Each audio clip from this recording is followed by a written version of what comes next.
Ang barya mong 15 pesos, akalain mo bang makakabili pa ng kanin at ulam sa isang kainan sa Tandang Sora, Quezon City?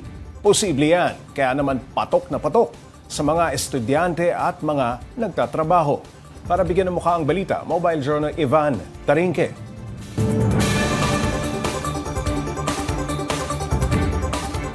Sa mahal ng bilihin ngayon, ang tanong, saan naabot ang 20 mo? Sa isang kainan, puntahan ko. Aba, may sukli ka pa.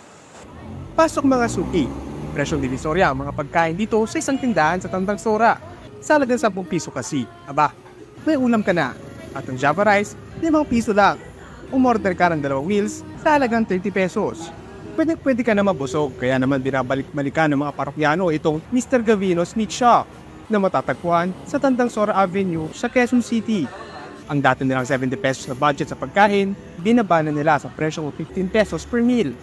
Swak na swak sa mga nakitipid o nasa pecha de peligro na. Pwede sa mga estudyante, ganyan. Tulad ako, nagtatrabaho, pwede makatipid. Ang ibang naabutan kong kumakain dito, busog na sa halagang 30 pesos. Pangmasa. Isipin mo, 5 piso lang yung kanin. Tapos yung ulam 10 piso. Talagang, katulad ng binili ko ngayon, worth 30 pesos, busog. Para magkaalaman kung talagang sulit ba ang pagkain dito, aba syempre, tinikman din natin. For 60 pesos, panalo to. Panalo yung kikiam sisig. May kagat, medyo spicy. Pero, alam mo yun, yung texture niya, iba dun sa the usual na texture na sisig na nakakain natin. Dahil sa kanilang budget-friendly na presyo, sila ang naging go-to ng mga estudyante at trabahador. Marami ring choices sa 14 na putahe na pwedeng pagpilian dito. At lahat ng yan, fresh, dahil araw-araw silang nagluluto. Everyday, sir, madaling araw pa nagluluto na sila. Kasi minimaintain namin fresh ng pagkain kasi napaka-importante nun. Sino mag-aakala na ang 20 pesos mo, makakabili na ng kanin at ulam? Nakatipid ka na, nabusog ka pa. Mobile Journal, Ivan Tarinque po hatid ang mukha ng balita.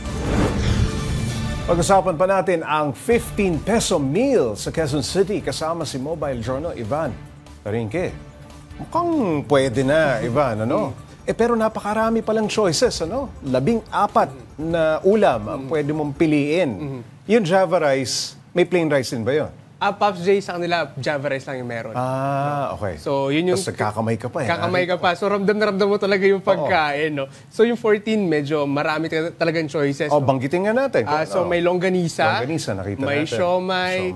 Yung sisig. Sisig? The best yung Paborito sisig. mo yung sisig? The best yung sisig. May talong. May talong. May fried talong. Okay. Tapos, meron din parang, lumpia. Oo. No, marami, Pops J, sobrang, so di ka talaga mauubusan ng choices. Tsaka ito, hindi lang basta mura.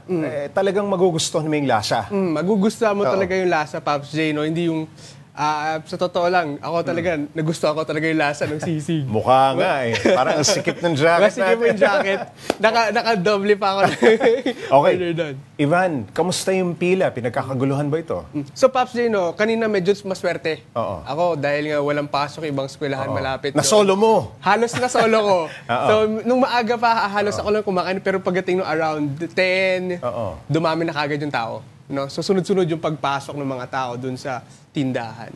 Naitanong mo ba dun sa mismong may-ari, paano niya napapasarap ang nagagawa niya ng paraan? Itong ganito ka mura na ibinabayad sa kanya. So, Pops J, ang kwento sa atin yung may special timpla ba siyang ginagawa? May sauce ba? Ano ba? So, Pops J, ang kwento kasi sa atin, yung may-ari is may background talaga sa pagluluto.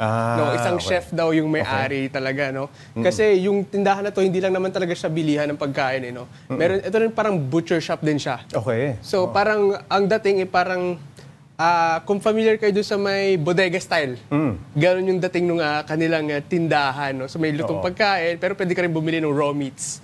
Kung chef pala siya dati, mapapasarap nga niya kahit simpleng hotdog lang o siomay lamang. Pero ano raw yung pinaka malakas sa kanyang mga paninda? Anong bestseller?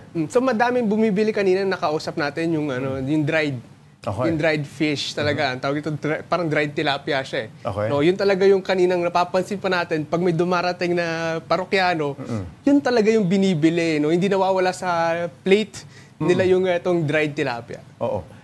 Paano raw nagagawang napakamura lamang nitong mga binibenta ni Kuya? Oo. So pag bumibili daw sila, Pops J, nung mga kanilang ingredients is bultuhan. Oo. So medyo nakaka-discount Oo. sila doon. Kasi pag paisa-isa, syempre, pabago-bago yung presyo. Sa kanila isang bultuhan. Ayun, hindi naman konting-konti yung serving eh. Ito, Pops J, 60 pesos yung akin. Yung nabili ko Yung kanina. tatlong ulam. Tatlong ulam, may tatlong siomay, may parang luncheon meat, then may sisig. Ivan, baka naman introductory price lamang ito. Baka magtataas si Kuya, hindi ba? So far, Pops J, hindi pa naman sila magtataas. Oo. No? Pero isa lang din is medyo bago pa lang din yung kanilang tindahan. No, medyo bago-bago pa rin, parang 1 week pa lang silang nag-ooperate nung may ganitong ulam saka paninda. At hindi naman sila nalulugi dun sa kanilang presyo. So Pops J, hindi naman daw sila nalugi, no? Kumikita sila, pero yun nga, maliit lang yung margin. Pero yun nga, sasabi nila, at least nakakatulong sila dun sa, lalo na doon sa mga estudyante, saka doon sa mga trabahador malapit sa kanila, no? Kasi yun nga, 'di ba, pag on a budget ka, walang tatalo sa 10 pesos na ulam. Wala. To give us an idea kung gaano kapopular itong kainan ni Kuya, ano? Mga average of how many customers in a day? So Pops, yung kwento sa atin is, minsan wala pang tanghali, ubus na yung kanilang paninda. So ganun karami, no? So pag nauubusan naman daw sila ng paninda, nagluluto naman daw sila ng panibagong batch. Saka, yun. So usually 7 to 7 sila bukas. Pero usually daw, may times na, syempre, hanggang alas 8, may mga onti pang nabibenta sila. Gaano ka-fast itong fast food na ito? Ano ba, order ka, mga ilang minuto. Mabilis lang, Pops. Talagang, kasi tuturo mo lamang. Tuturo Hindi niluluto. Wala nang like yung Java rice, nakahanda na. Yung mga ulam, luto na. Pwede ka mag-request ng Kuya, meron ka bang iba pa dyan? Pero Pops, yun nga, yung so far yung 14 lang na kanilang potahe yung nandun. So, hindi... Nagsaserve ba sila ng iba pa? So far, Pops, wala. No? So, kung ano yung mismong nandun, yun na yun. Turo-turo talaga. Turo ka na lang. Turo-turo. Pero in fairness, mabilis naman. Pag tinuro mo, ito, wala pang 2 minutes, andyan na. Kakainin mo na. Isa lang ang problema ko dyan, hindi ka nagdala ng sample para natikman natin. Maraming salamat, Mobile Journal, Ivan Tarinque.